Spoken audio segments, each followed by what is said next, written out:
വിശുദ്ധ വേദപുസ്തകത്തിൽ പരാമർശിച്ചിട്ടുള്ള ഏറ്റവും മനോഹരമായ ഒരു സുഹൃത്ത് ബന്ധമുണ്ട്. അത് ദാവീദിന്റെയും യോനാഥന്റെയുമാണ്. 1 ശമൂവേൽ 18 തൊട്ട് 20 വരെയുള്ള അധ്യായങ്ങൾ ഈ സുഹൃത്ത് ബന്ധത്തിനെ പരാമർശിക്കുന്നു.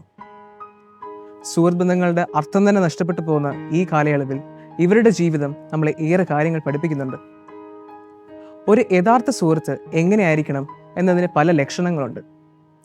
അതിലാദ്യമായി നിസ്വാർത്ഥ മനോഭാവം.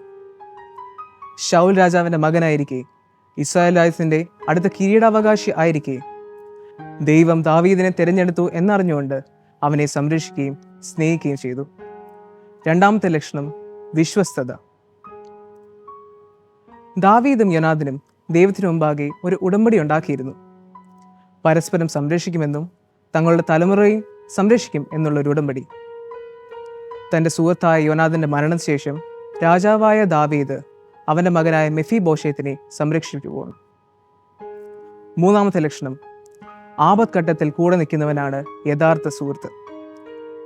ശൗൽ രാജാവിന്റെ ക്രോധത്തെ ഭയന്ന് ദാവീദ് മരുഭൂമിയിൽ ഒളിച്ചു പാർത്ത സമയം യോനാഥൻ അവനെക്കുറിച്ച് അന്വേഷിക്കുകയും ദൈവത്തിന്റെ കൽപ്പനകളെ അവനെ ഓർമ്മിപ്പിച്ച് അവനെ പ്രോത്സാഹിപ്പിക്കുകയും ചെയ്തു.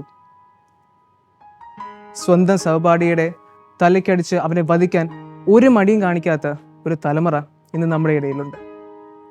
ഈ കാലഘട്ടത്തിൽ ഈ രണ്ടുപേരെ പോലെ സുഹൃത്ത് ബന്ധത്തിന്റെ യഥാർത്ഥ മൂല്യങ്ങളെ ഉൾക്കൊണ്ട് നമുക്ക് ജീവിക്കാൻ സാധിക്കട്ടെ.